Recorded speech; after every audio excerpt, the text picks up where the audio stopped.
இந்த சனீஸ்வரனுக்கு ரொம்ப பிரீத்தியான தெய்வங்கள்னு சில உண்டு. ஃபார் எக்ஸாம்பிள்,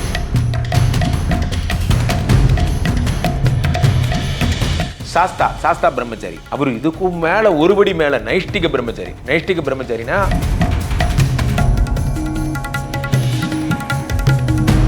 ஆஞ்சநேயராகட்டும், ஐயப்பனாகட்டும், விஷ்ணுமாயாகட்டும், உபச்சாரங்கள் இவங்களுக்கு மாலை போட்டுட்டு ஒரு சின்ன தப்பு பண்ணா கூட பயங்கரமா பாதிக்கப்படுவாங்கிறது உலகத்துக்கே தெரியும். காரணம் என்ன?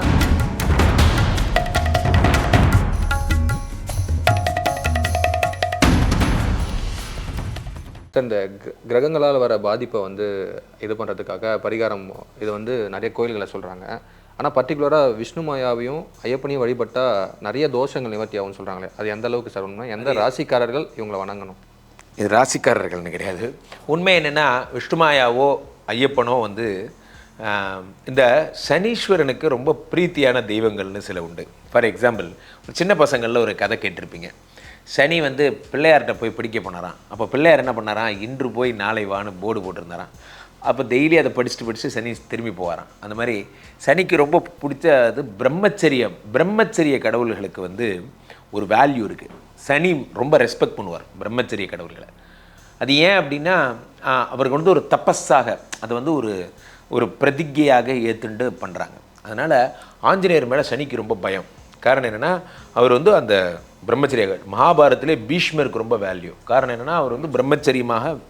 அப்போ அந்த பிரம்மச்சரியங்கிறது நீங்கள் அவனுக்கு கல்யாணம் முடிக்க இன்ட்ரெஸ்ட் இல்லை, கல்யாணம் பண்ணிக்கல அப்படி எடுத்துக்கூடாது. அது ஒரு தபஸ் மாதிரி அவங்க கடைபிடிக்கிறாங்க. தன் வாழ்வில் பெண் வாசனை வரக்கூடாது அப்படிங்கிற மாதிரி. ஸோ அப்போது அந்த வகையில் சனி ரொம்ப ரெஸ்பெக்ட் பண்ணுற ஆள் யாருன்னா, பிரம்மச்சரியத்தை ரொம்ப விரும்பக்கூடிய, ஆஞ்சநேயருக்கு பிரீத்தி பண்ணால் அதெல்லாம் அஸ்ட்ராலஜி வரைக்கும் தெரியும். ஆஞ்சநேயருக்கு வடமாலை போடுங்க, வெண்ணெய் சாத்துங்க, ஆஞ்சநேயர் இவருக்கு சனிக்கு பிரீத்திம்பாங்க. ஸோ அதனால் ஆஞ்சநேயரை கும்பிட்றாங்க. அதுக்கு அடுத்தது சாஸ்தா பிரம்மச்சாரி. அவர் இதுக்கும் மேலே ஒருபடி மேலே நைஷ்டிக பிரம்மச்சாரி. நைஷ்டிக பிரம்மச்சாரினா அவருடைய சபரிமலையில் அது பெண்களை பார்க்க கூட மாட்டார். நம்ம ப்ரொட்டஸ்ட்லாம் பண்ணுறோம், அது ஏன் போகக்கூடாதா வரக்கூடாதா. கான்செப்ட் என்னென்னா, அந்த இடத்துல அவர் நைஷ்டிக பிரம்மச்சாரியாக இருக்கார். அந்த இடத்துல இப்போ இங்கே இருக்கிற கோயில்கள்லாம் நீங்கள் பார்க்கலாம். அந்த இடங்கிறது ஒரு புனிதமான இடம். அந்த இடத்துல அவருடைய தத்துவம் என்னென்னா, நான் பார்க்க மாட்டேன், பெண்களே பார்க்க மாட்டேன் அப்படிங்கிறது அவர் ஒன்றும்.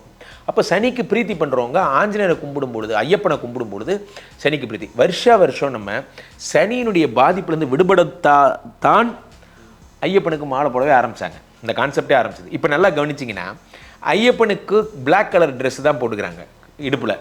ஐயப்பன் சாமி திந்தக்கு தோம். ஏன் ஐயப்பன் என்ன பிளாக் கலராக இருக்காரு?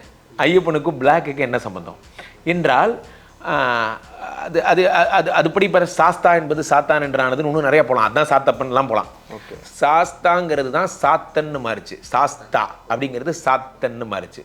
சாத்தன் என்பது குட்டி சாத்தன்னு மாறிச்சு. இதெல்லாம் வெரைட்டிஸ் ஒரு காலத்தில் இருந்து இதெல்லாம் அதெல்லாம் போயிடுச்சு. இப்போ சாஸ்தா மட்டும்தான் இருக்குது. சாஸ்தாங்கிறது சமஸ்கிருதம், ஐயப்பன் அப்படின்னு மாற்றிட்டாங்க. ஐயப்பன் வேற, ஐயனாரப்பன் வேறையா தெரில. அப்போ இதெல்லாம் அந்த மாதிரி இதெல்லாமே கொஸ்டின்ஸ் எல்லாமே ஒன்றுக்கு சம்மந்தப்பட்ட பிரம்மச்சரி தெய்வங்கள் தான். ஸோ ஐயப்பனை வழிபடுறது, அந்த பிளாக் கலர் ட்ரெஸ் போடுறதே சனிக்கு பிரீத்தி தான். பிளாக் போட்டாலே சனிக்கு பிரீத்தி பிடிக்குமா? ஆமாம், சனியுடைய அதெல்லாம் பாருங்கள். காகத்வஜாய வித்மஹே கக்டஹஸ்தாய இன்னும் சனி பிரச்சோதயார். சனிக்கு கருப்பு கலர் ட்ரெஸ் சாத்துறாங்க. ஏன்னா சனியோட கலர் அது. வீட்டிலனா கருப்பு கலர் ட்ரெஸ் போடாதீங்க அப்படின்னு சொல்லுவாங்கல்ல. ஆமாம், ஏன்னா அந்த ஒரு கிரகத்தோட பிரீத்தி அது, அவ்வளோதான். பட் ஆனால் அதுக்கு சனி ப்ராப்ளமாக இருக்கிறவங்க கருப்பு கலர் எள்ளு, கருப்பு எள்ளு, கருப்பு கலர் காகம், இதெல்லாம் நம்ம சொல்கிறோம். ஸோ அப்போது இப்போ இந்த காகம் அப்படின்னு எடுத்துக்கிட்டிங்கன்னா கூட இதில் நிறைய கன்ஃபியூஷன்ஸ் உண்டு. காகம் அப்படிங்கிறது பித்ருக்களாக நாம் கருதுகிறோம். இறந்து போனவங்க காகம் வடிவில் சாப்பிடுவதாக உணர்கிறோம். அது காகத்தின் சனியின் வாகனம் என்றால், சனி அது மேலே உட்காந்து ட்ராவல் பண்ணுறாருன்னு புரிஞ்சுக்கிட்டு காக்கா மேலே சனி உட்கார்ற மாதிரிலாம் போகிறோம். நம்ம யோசனையெல்லாம் இப்படி தான்.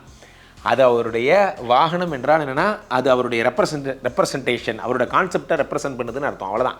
ஓகே, ஸோ அப்படி நீங்கள் புரிஞ்சுக்கணும். இப்போ சூரியனுடைய வாகனம் குதிரைனா, குதிரை மாதிரி வேகமாக சூரியன் ஓடுகிறார், ட்ராவல் பண்ணுறாருன்னு புரிஞ்சுக்கணும். நம்ம என்ன பண்ணுறோம், அந்த குதிரை மேலே உட்காந்து சூரியன் ட்ராவல் பண்ணுறாருன்னா, ஏன் சூரியன் நினச்சா அவரால் வேறு எதுவும் வர முடியாதா?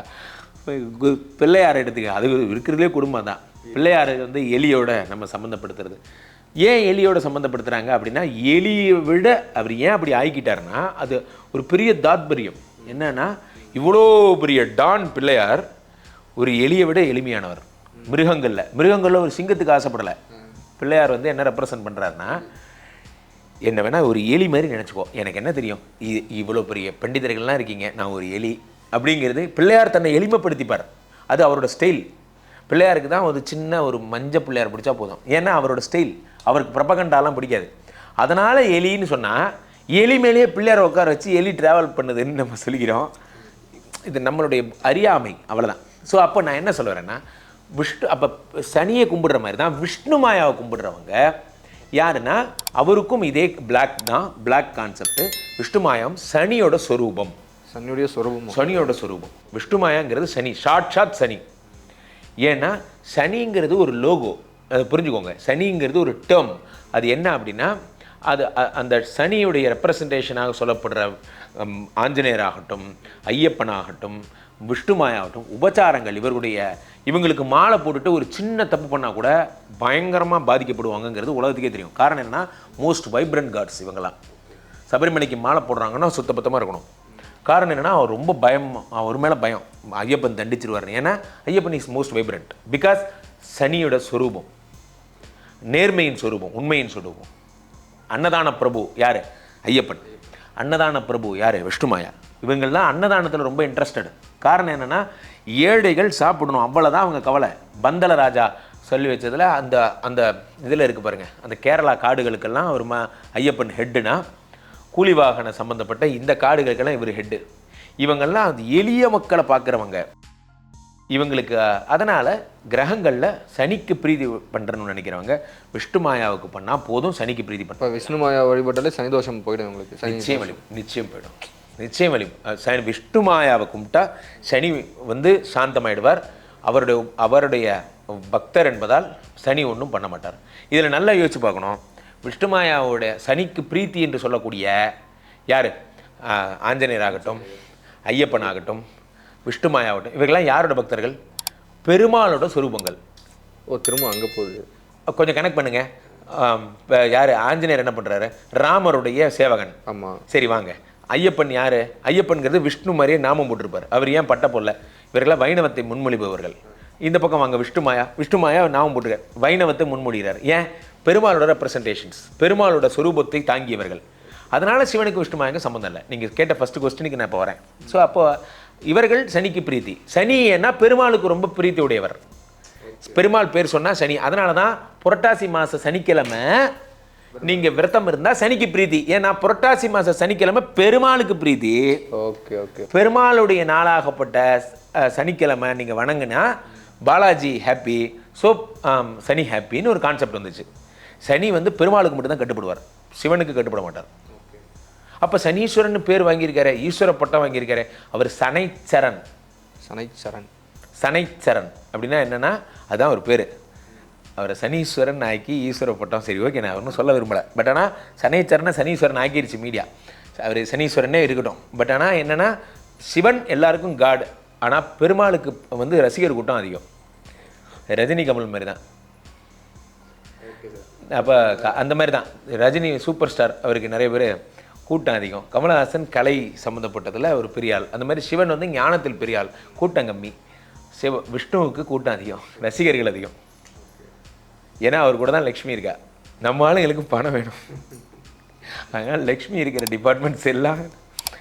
அதனால் விஷ்ணு மாயா கும்பிடும் பொழுது பண வரவு தன்னால் ஏற்படுகிறது. ஏன்னா விஷ்ணு கூட இருக்கிறது லக்ஷ்மிங்கிறதுனால. விஷ்ணு மாயாவை நல்லா பார்த்தீங்கன்னா, அவர் பக்கத்துலேயே ஸ்ரீமடத்தில் கூட குபேரலட்சுமி, விஜயலட்சுமி கூடவே இருப்பாங்க. இன்றைக்கி கூட சிந்துட்டு சொல்லிட்டு இருந்தேன், குபேரலட்சுமி விஜயலட்சுமி க்ளோஸ் பண்ணக்கூடாது, ஓப்பனாக இருக்கணும். இது ஸ்ரீமடத்தில் லக்ஷ்மி பார்வைப்பட்டுக்கிட்டே இருக்கணும்.